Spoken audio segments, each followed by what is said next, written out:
Thank you very much. Today, I want you to open your mind. Open your mind to the possibility that one day we will make contact with an intelligent civilization in outer space that could be thousands, millions of years ahead of us in technology. Let me make a prediction, and that is sometime by mid-century, we might make contact with an intelligent civilization in outer space. Now, why do I say this?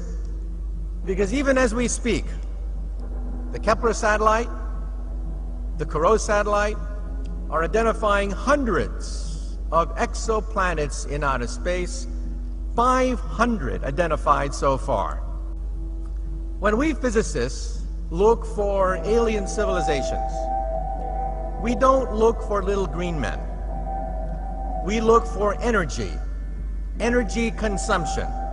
We look for type 1, type 2, and type 3 civilizations. A type 1 civilization has the power of an entire planet. They control the weather. They mine the oceans. They control volcanoes. They control earthquakes. A type 2 civilization in space controls the output of a star. They play with stars. They are immortal. Nothing known to science can destroy a type 2 civilization. Ice ages can be modified. Meteors, comets can be deflected. Even the death of their sun is not a problem. They can either move their planet, reignite their star, or simply find a new star in space. And then we have type 3. A type 3 civilization is galactic. For me, this is very interesting because a type 3 civilization would be able to control the Planck energy. The Planck energy is the energy at which space becomes unstable. Space begins to boil at the Planck energy. The Planck energy is a quadrillion times higher than the Large Hadron Collider, and gateways, perhaps, wormholes, doorways, portals, perhaps to other dimensions, begin to open up for a type 3 civilization. We have type 1, which is planetary, type 2, which is stellar, and type 3, which is galactic. But one day, I was speaking in London, and a little boy comes up to me, 10 years of age. A little boy comes up to me and he says, "Professor, you're wrong. There's type 4.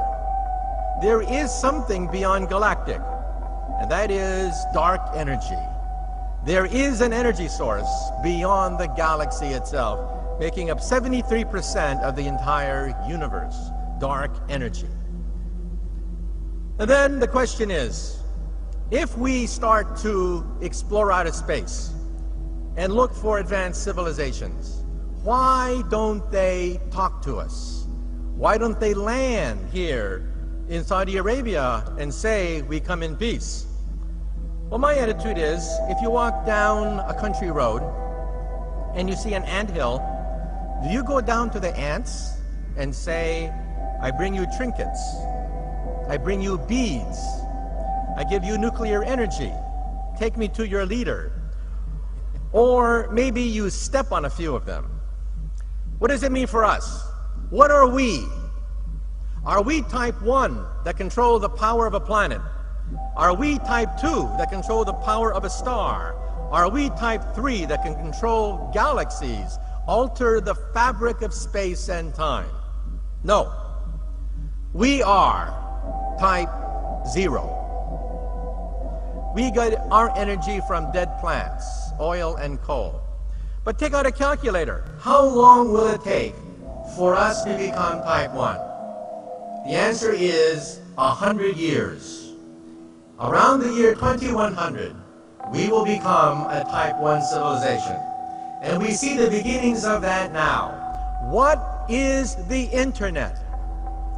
The Internet is a type 1 telephone system. We are privileged to be alive to see the birth of a type 1 telephone system. What is the European Union? The European Union is the beginning of a type 1 economy. Why are we here today? We are seeing the birth of a type 1 economy. So let me tell you that we are now witnessing the greatest transition in the history of the human race. Transition from type 0 to type 1. The generation now alive is privileged to see the birth pangs of the birth of a new civilization, type 1. Planetary energy, planetary economy,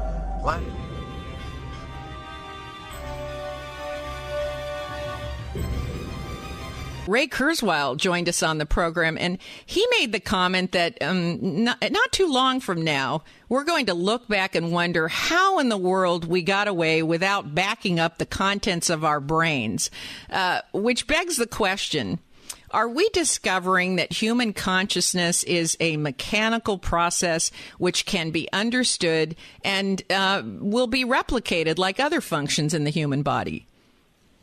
Well, you know, we're entering the golden age of neuroscience. Because of advanced physics, we can peer into our thinking process and see thoughts ricocheting like a ping pong ball inside our skull. We've learned more about the brain in the last 10 years than in all of human history combined. And now the politicians have gotten wind of this.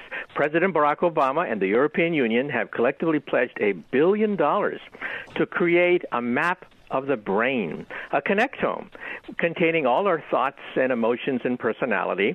The short-term goal is to cure mental illness, one of the greatest afflictions of humanity. The Bible mentions mental illness.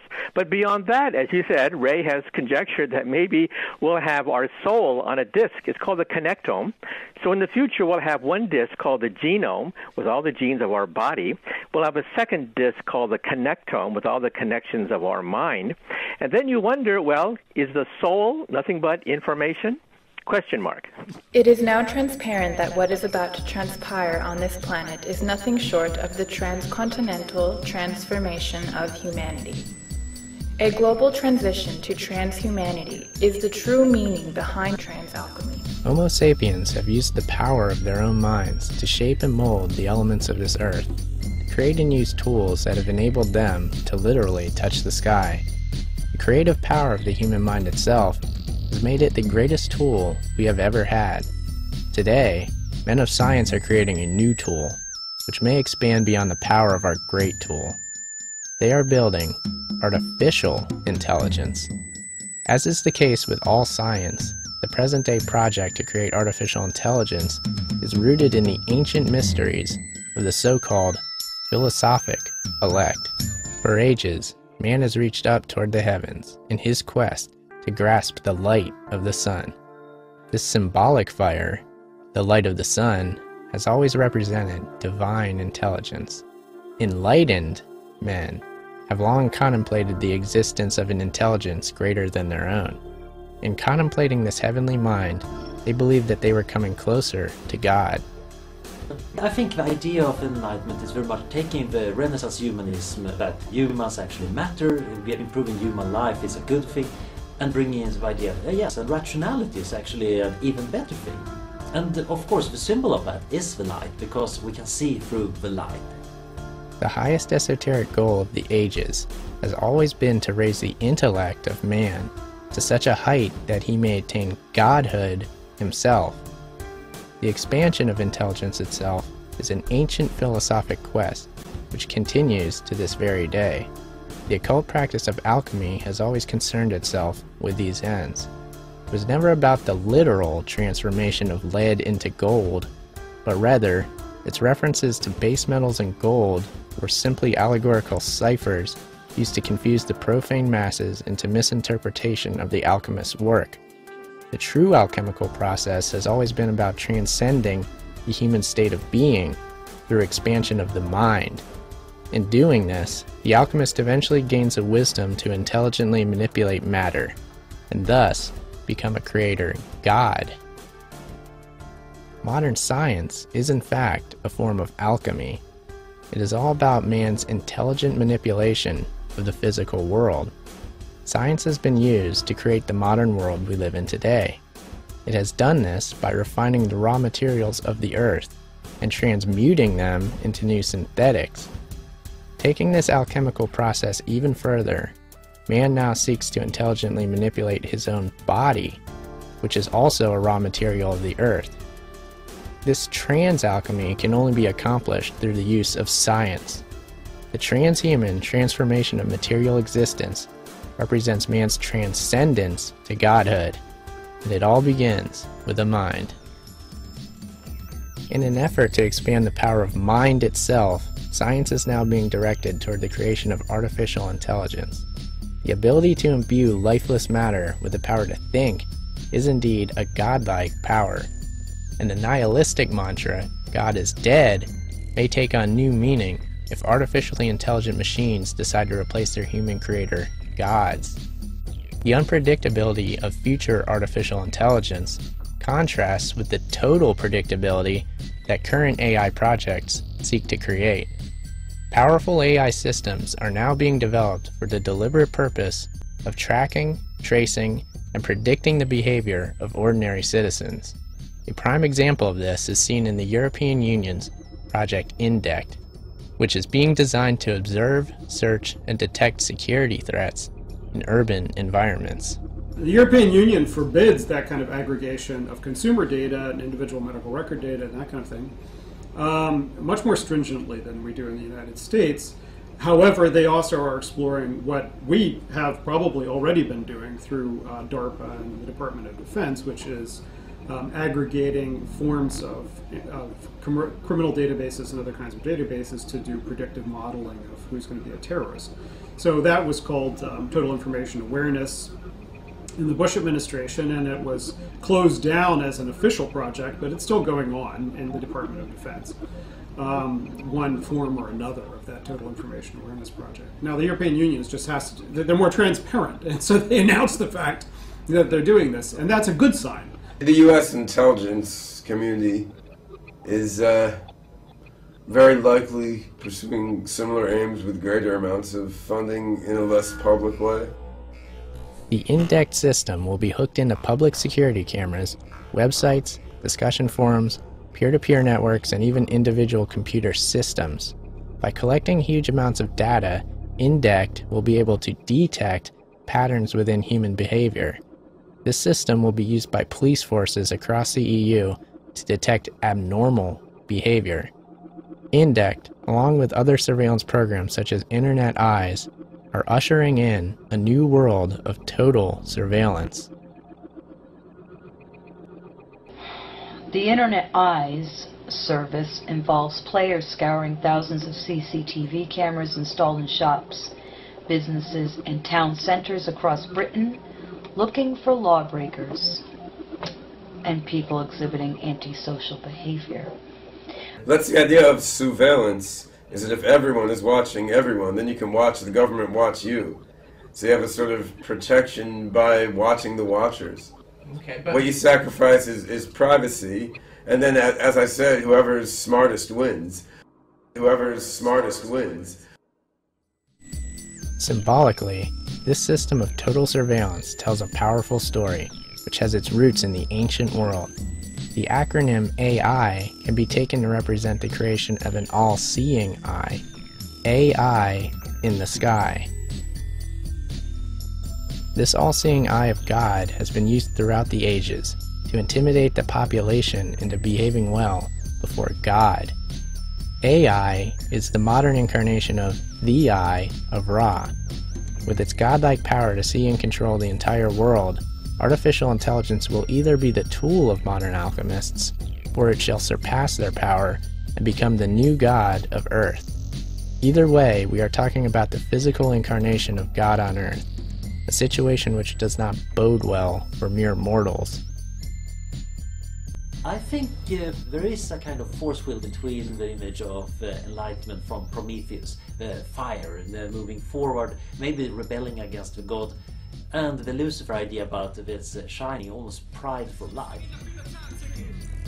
The light, the fire from the sky, brought to Earth the all-seeing AI. It was a gift from the Titan Prometheus. A gift that he stole from the gods when Prometheus was caught. All because he gave us fire. Our first true piece of technology. Fire. At this moment in our civilization, we can create cybernetic individuals who, in just a few short years, will be completely indistinguishable from us. Which leads to an obvious conclusion. We are the gods now.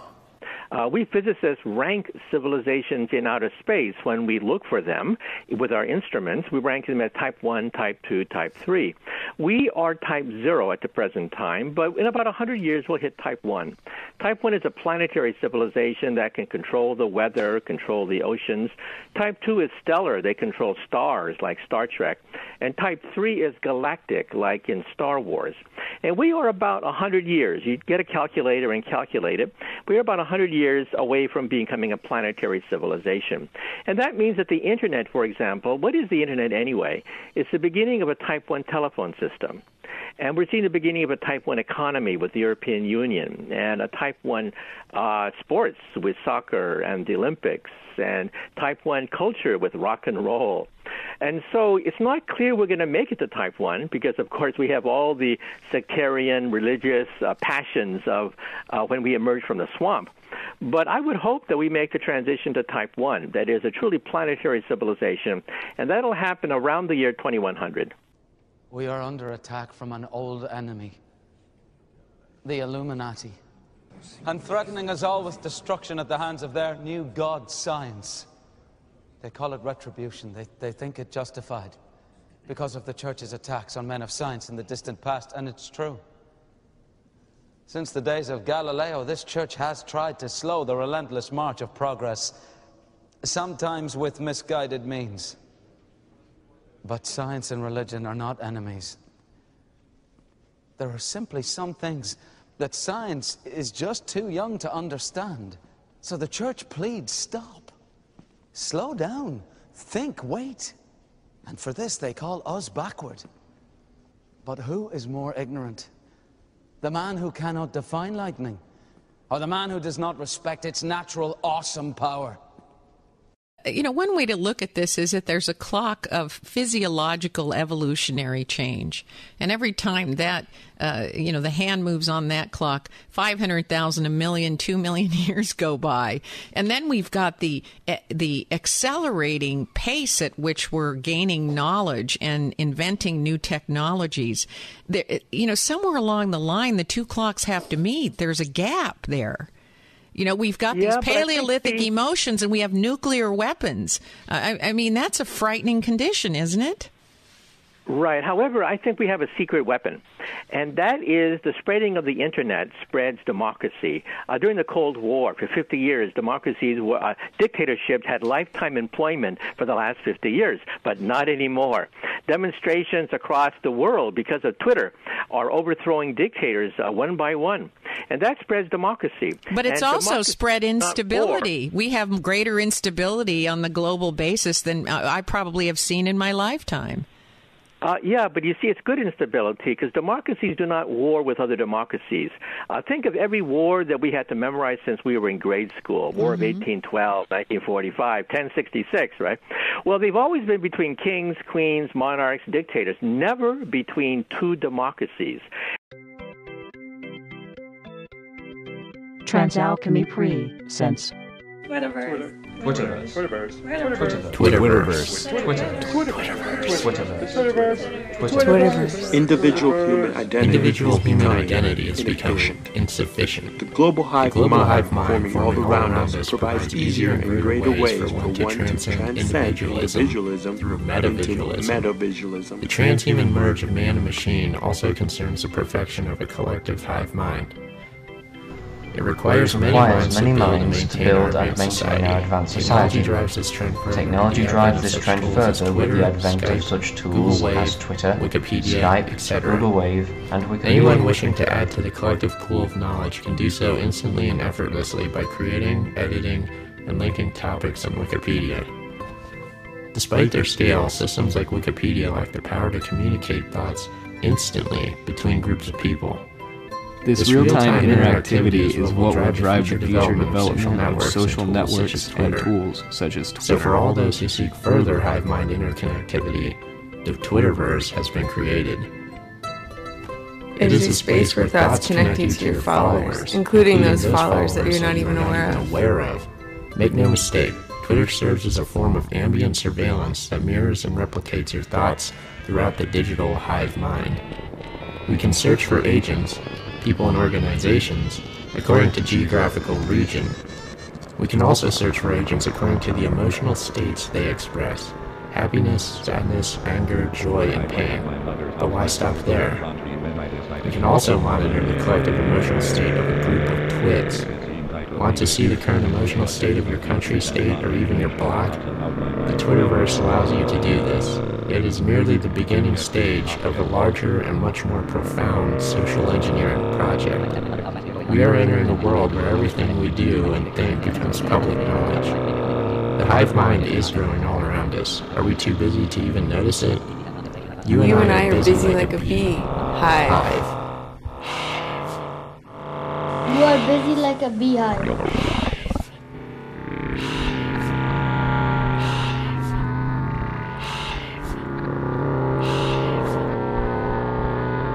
And as the internet spreads democracy, it causes chaos, which I think is a good thing, because the chaos is empowerment. We are empowering people who were muzzled for the last 50 years because of the Cold War. And now, because of Twitter, people realize that they don't have to live like this anymore.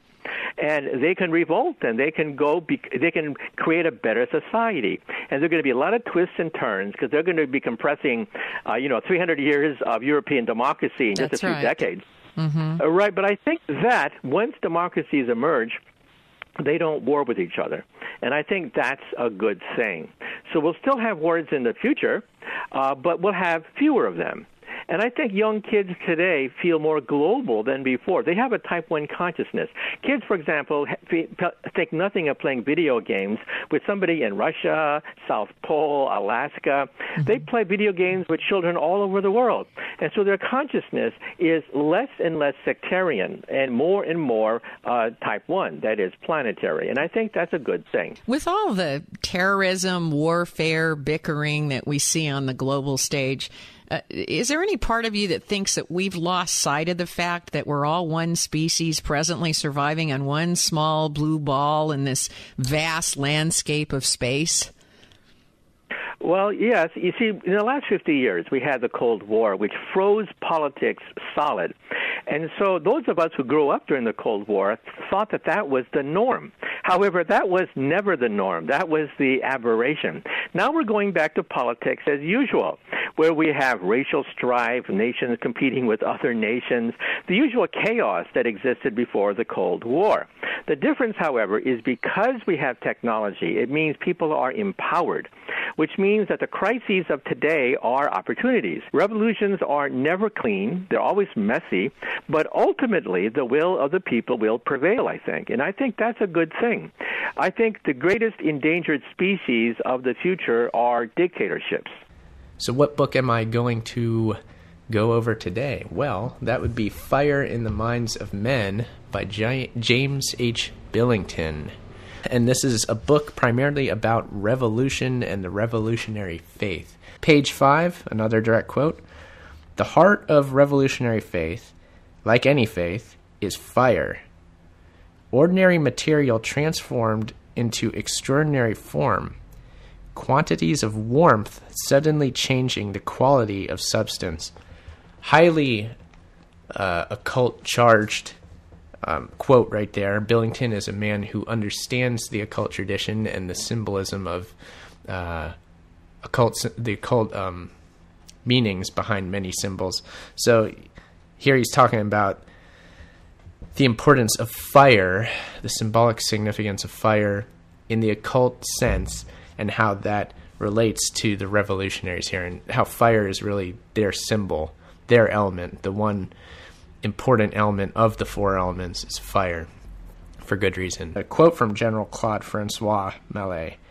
Quote, "With a match, one has no need of a lever. One does not lift up the world, one burns it. Okay, that's a great quote that illustrates the idea here, is that the revolutionary is not building.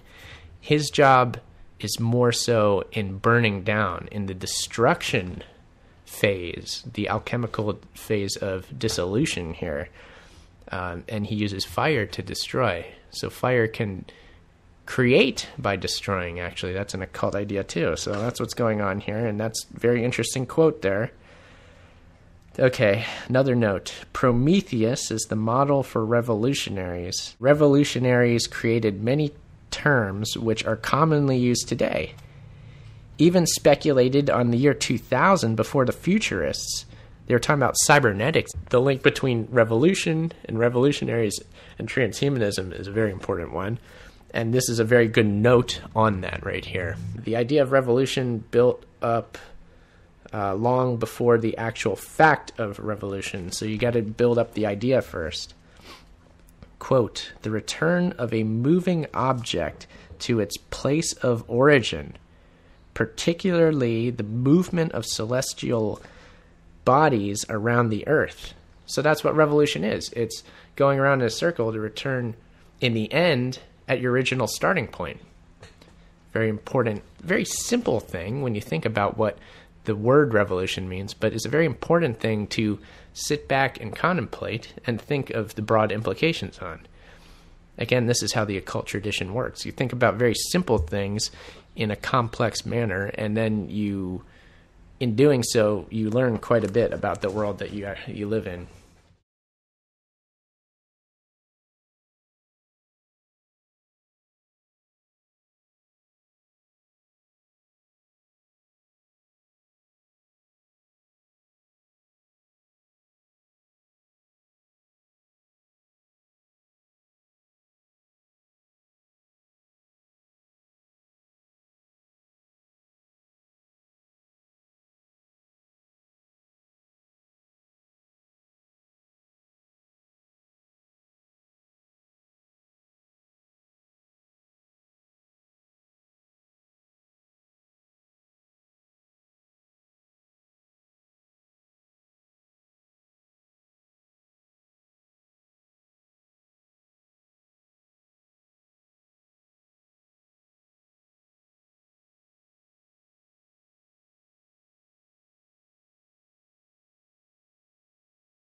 A Type 1 civilization has the power of an entire planet.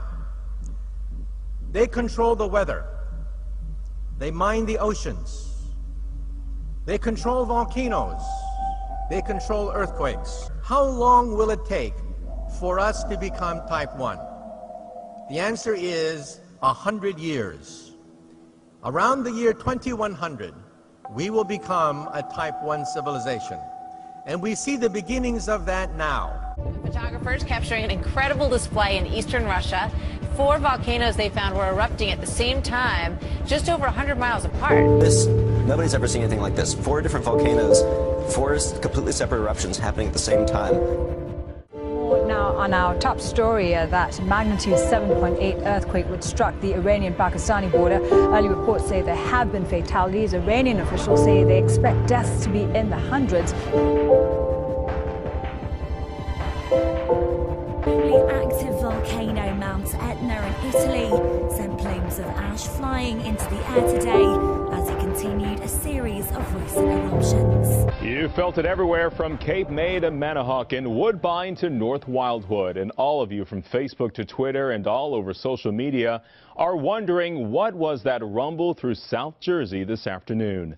Cape May County Emergency Management tells Fox 29 the South Jersey shaking was centered in Wildwood. But tonight, we still don't know exactly what caused it. Good evening. Thanks for joining us. I'm Carrie Barrett. It's quite the mystery. I'm Thomas Drayton. Good to have you with us. Right now, the military and the USGS aren't helping to explain it either. And then with the terrible story I heard about the sinkholes, that's another thing that runs through your mind.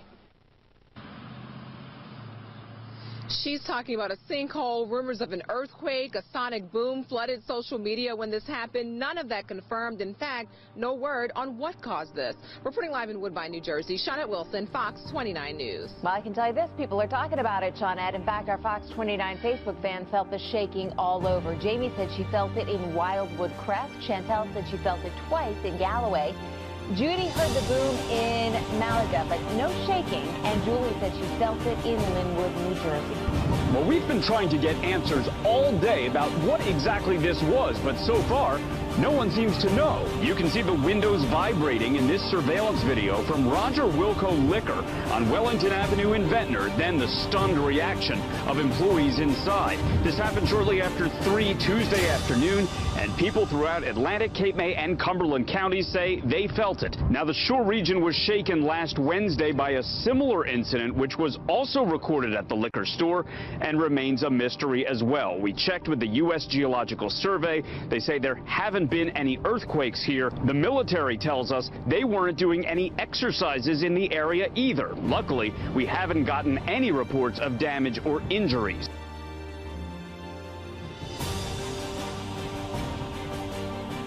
Talking about the earthquakes. They hit Oklahoma early this morning.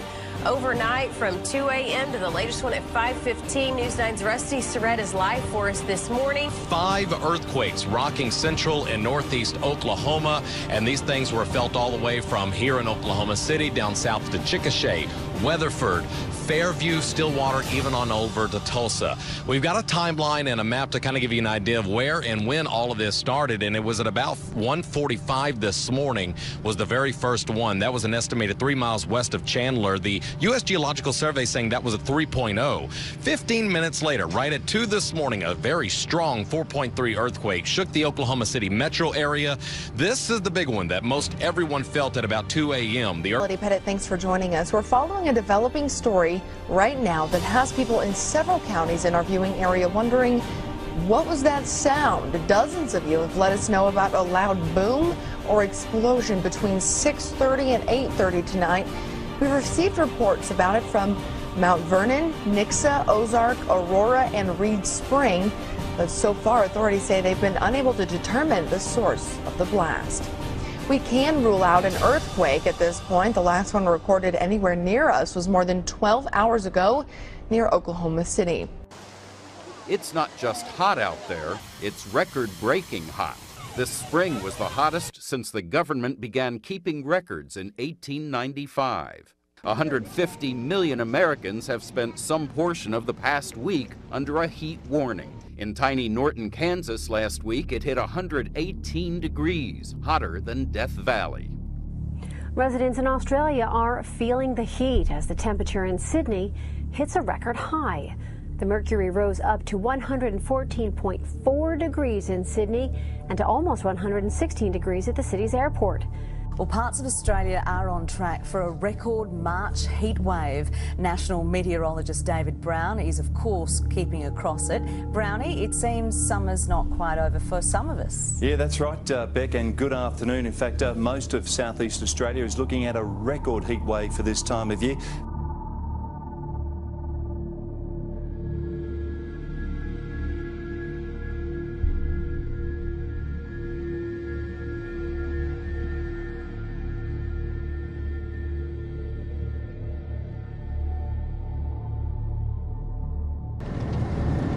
Australia's record-breaking heatwave is continuing to fuel outbreaks of wildfires across scores of thousands of hectares in the southeast of the country.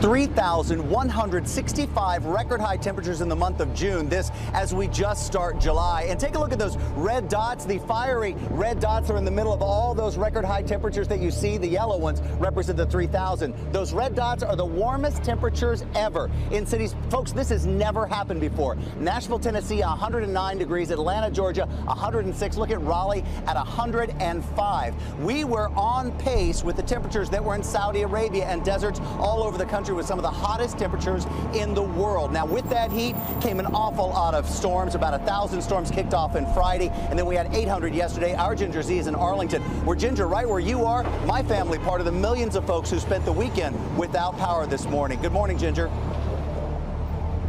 Good morning, Sam, and good morning, everyone. This is one of so many neighborhoods, not only in Virginia, where you see trees and the power lines, a virtual minefield in the streets, but anywhere from the Carolinas to Ohio. They had round after round of severe storms, and now the extreme heat. Powerful winds up to 90 miles per hour blew through Chicago late Sunday. It came with teeming rain and hail. The storms dropped Chicago's temperature by 20 degrees quick, but did little to cool off the rest of the country, still sweating it out. This morning, at least 3 million homes are without power across 7 states. At least 14 confirmed dead, all after this powerful line of storms blew through from the Midwest to the Mid-Atlantic Friday. Oh my God! The storms did the usual, but did it big, taking down power lines, uprooting trees, and forcing a weekend of cleanup, with temps climbing as high as 106 degrees in Atlanta, breaking the all-time record high.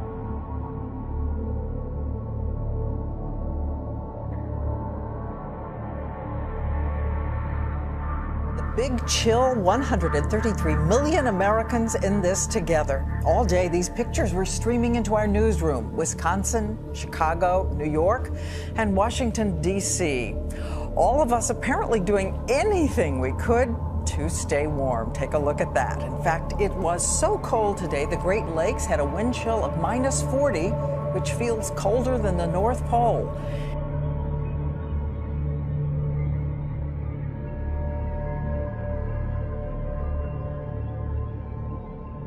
Over 2/3 of the country, along with some weird extremes. It's expected to be 75 degrees colder in Maine this week than it was last week. 75 degrees, and this latest push of Arctic air has already made its way all the way south to Florida. NBC's Kevin Tibbles is with us from the grip of it in Chicago. Kevin, good evening. Brian, tonight bitter cold and treacherous winds have much of the country hunkering down, and this blast of winter is likely to last through to the weekend. Frigid, treacherous, Siberian, all describe Erie, Pennsylvania. The wind is vicious here. The wind chill is absolutely freezing. It is so cold in parts of the UK right now, even the sheep are shivering. Farmers struggle with conditions far colder than they're used to in March. With lambing season here, they are losing livestock fast. There's probably at least 60 ewes that have gone. As far as the lambs are concerned, well, that could be in the hundreds. Power cables are down. Thousands have been without electricity in areas of Scotland, Wales and Northern Ireland. This has been the coldest March for 50 years. Polar scientists are trying to work out whether shrinking sea ice is linked to record cold temperatures in Britain and northern Europe. Take a look at this amazing satellite picture of the blizzard of 2013. You can see why this snowstorm paralyzed some of the most heavily populated areas of this country. The stats are now coming in, and they are very impressive. The worst hit town, Hamden, Connecticut, where they got an astonishing 40 inches. It was a record breaker in Portland, Maine, a place used to snowstorms. They got nearly 32 inches from this one. And to give you a sense of the power of this storm, the winds were as strong as a Category 1 hurricane, with gusts up to 83 miles an hour on the Cape. That's Cape Cod. And speaking of Massachusetts, that's where meteorologist Ginger Z is this morning. She's in Boston. Hey, Ginger, good morning. Good morning to you, Dan. You know, Boston was one of the areas hardest hit and record-making here. It was the 5th largest snowfall on record. Overnight, the snowstorm intensified, blanketing parts of Long Island under more than a foot of snow. Okay, go. Push it. Go. Cars stranded on the Long Island Expressway were stopped dead in their tracks by the road conditions.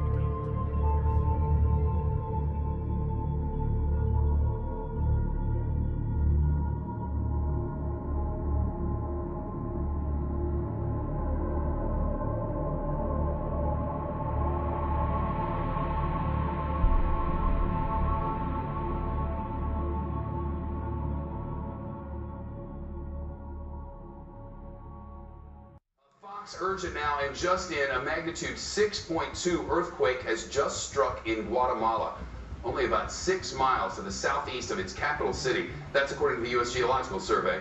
Keep in mind, experts warn a magnitude 6 quake could trigger significant damage to cities and other very populated areas. An earthquake struck Mexico this morning. The U.S. Geological Survey said a magnitude 5.5 earthquake hit the southwest of Pinotepa Nacional on the Pacific coast of Mexico. Less than 10 minutes later, a second quake hit with magnitude 5.1. It was about 230 miles southeast of Mexico City. So as we saw in some of the video that's coming online now, the early warning system there in Mexico was able to alert people that some shaking was on its way. Video showed swaying of buildings, thousands of people evacuating out into the streets. Of the quake, buildings damaged across a wide area. The quake struck at just before 8 o'clock in the morning, local time. The force of it made the earth move at up to 10 centimeters per second.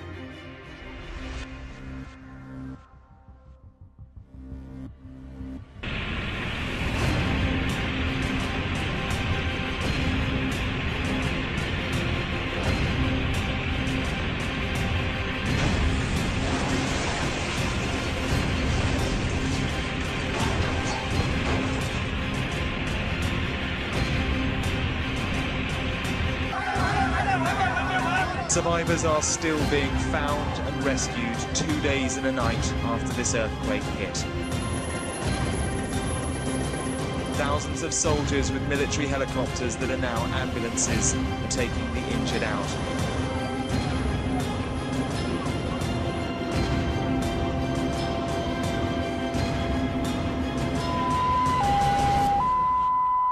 The death toll appears to have stopped rising significantly, but there are an alarming number of wounded.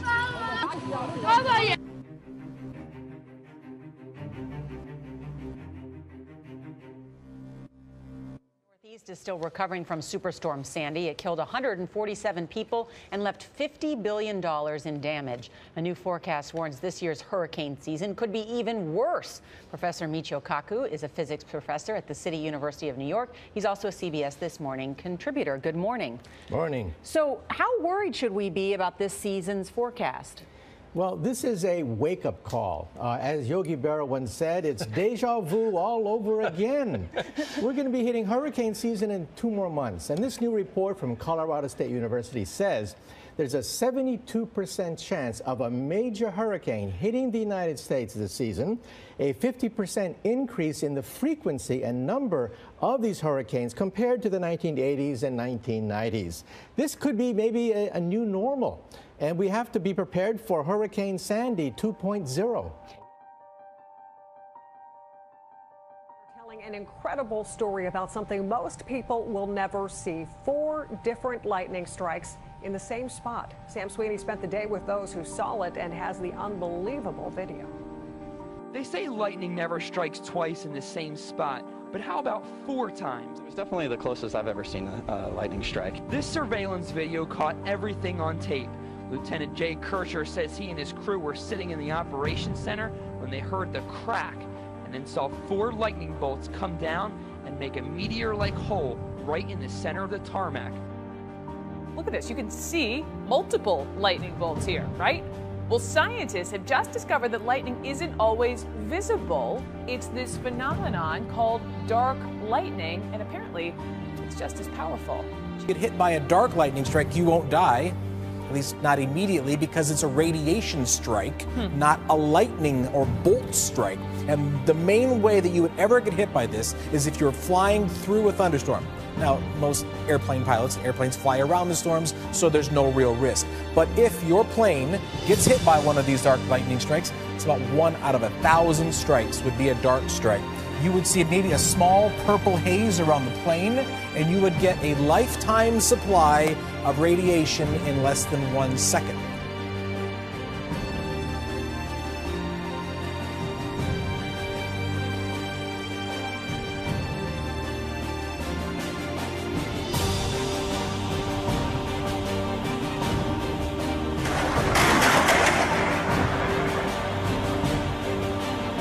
Dude, I got that on video. Holy.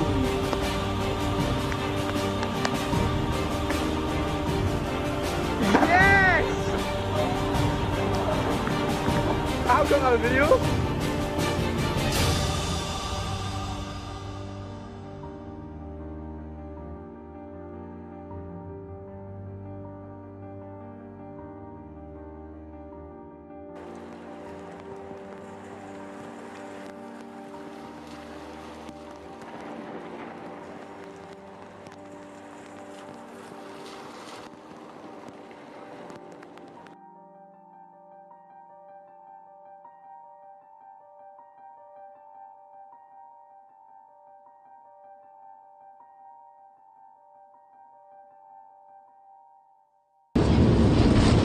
Ladies and gentlemen, due to weather conditions at this altitude, please return to your seats and keep your seatbelt fastened while the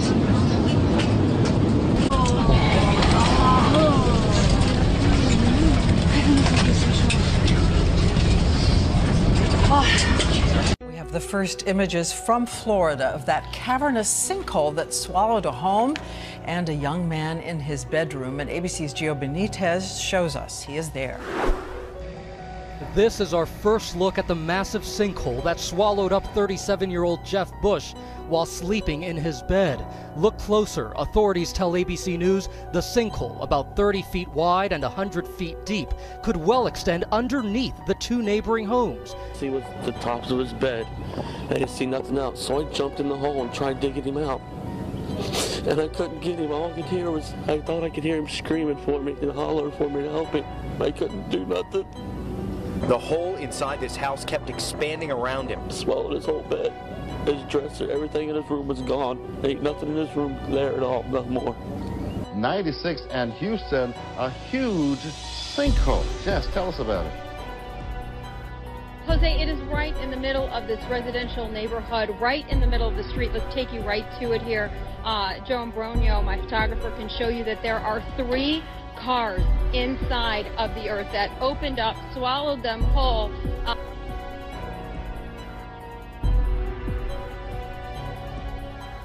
Terrifying moments on the Garden State Parkway when a 4-foot sinkhole opened in the middle of the road, causing more than a dozen wrecks.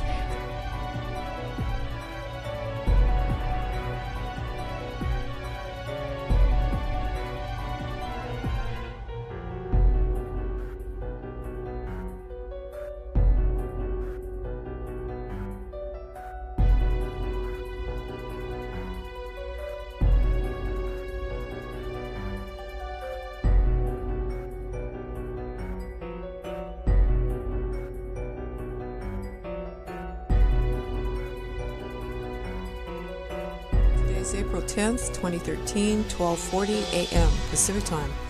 And up next, Samara, the Russian city is being eaten alive as cars, buses, and trucks disappear, swallowed by giant sinkholes.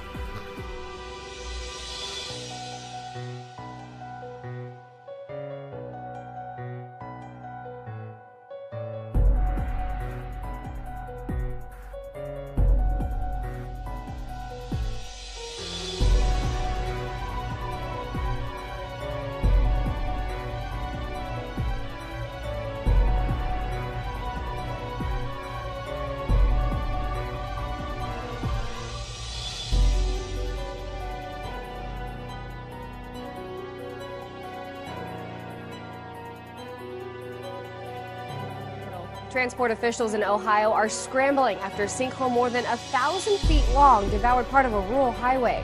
The hole is 30 feet deep and the size of 4 football fields and could get even bigger. WKYC has more on what happened. Within 15 minutes, it had torn off a big chunk of State Route 516. The asphalt plunging toward the bottom of what had been a hayfield. Well, no one investigates like News 4. They've happened here and across the country. Mysterious booming noises that, for the most part, have gone unexplained. The booms have shaken homes and startled neighbors. Tonight, News 4's Rachel Kingston is asking what's really going on. Trying to get the answer to that question for the last month. No one seems to know what is causing these weird booms. Not police, Not scientists, not even the military. Are they man-made or natural? You're about to see the best evidence we've gathered, and we'll let you decide. Sunday, January 13th, 6:15 p.m. Chautauqua County Dispatch is inundated with calls about a loud boom shaking houses and rattling nerves across the southern part of the county. Viewers in Jamestown, Lakewood, Busti, Kennedy, Delavan, Asheville, and elsewhere told News 4 the deep rumbling noise sounded like thunder, cannons firing, or an explosion. In the southern Erie County town of Evans, Police Chief Ernest Masulo confirms they experienced a boom on Friday, January 18th.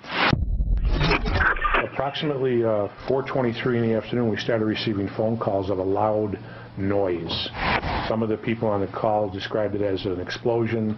Some described it as a boom. 911, what's your emergency? Yeah, hi. We don't know, actually. There was a really loud boom. It sounded like it come from the back of our house.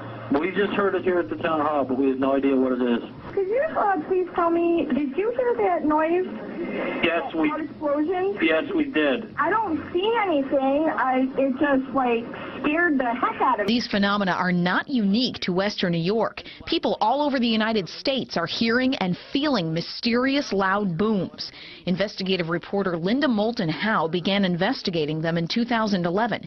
Just since October, Howe has documented booms in 25 different regions across the country. That people would describe as being something that shook either their bottoms of their feet, their legs, their houses, their windows. Many of the current reports have been that something is coming from the sky. Some of these booms have been accompanied by huge bright flashes of light, including this one, captured by a security camera in Salem, Massachusetts on January 5th. Is something bigger going on that even local authorities and scientists aren't aware of? We did check all the specific flight times. We did not have any aircraft in the air over that area at that time. There was not an earthquake. There was not a mine collapse. I didn't even see any quarry blasting going on. And we're unable to come up with any plausible explanation on what the noise was. The geologists say it's not in the ground. The Air Force says it's not in the air. The astronomers say it's not from space. So we're running out of options. Millions of Americans bracing for the impact, everything from stalled trains and planes to tornadoes. And here is the map, an area from the Florida Panhandle to New York under a severe weather warning. ABC's Steve Osunsami is outside Atlanta tonight in Adairsville, Georgia, where one powerful tornado has already torn through town. An hour north of Atlanta, an amazing picture. The sky was falling. We've got debris now flying to the left and center of this system. The sirens have been going off here. The wind is kicking up along with the rain. Saturday morning as hundreds of thousands wake up to sheer devastation. Just take a look at this unbelievable destruction from the ferocious weather that raked through the heart of the country. Homes, schools, and businesses, entire towns all gone, flattened in a flash.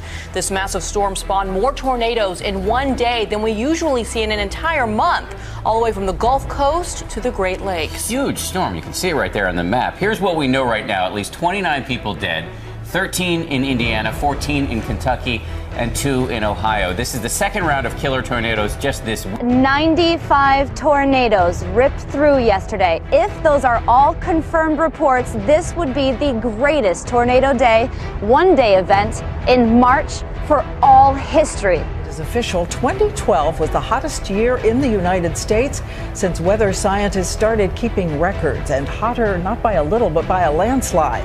The extraordinary heat. Let's take you straight to the map this evening. Look at the deepest reds on the map. 45 states with temperatures 90 and above, and as you can see, so many in triple digits tonight. And look at this, even more telling, more than 3,100 heat records broken in the last month alone. The worst Arctic storm systems to hit a wide section of the country in years. It has gone from dangerous now to deadly. Minnesota's wind chills could be as low as 50. That's 50 below with a... This is scale. This winter it has received more than 5.5 meters of snow, the most ever recorded anywhere in Japan.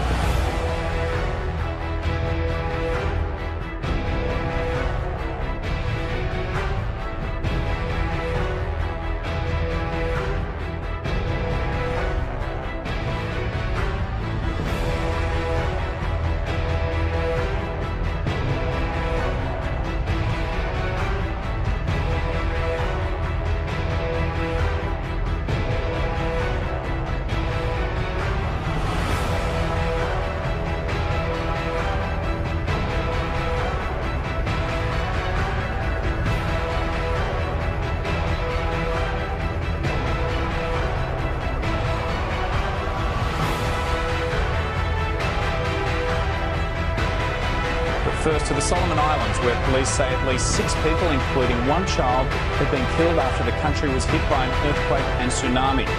The magnitude 8 quake hit just before lunchtime, causing major damage to at least 3 villages in Santa Cruz in the east of the country. It also caused a Pacific-wide tsunami alert to be put into effect. That several villages have been destroyed in the Solomons after an earthquake and tsunami struck at a depth of 5.8 kilometres near the Santa Cruz Islands.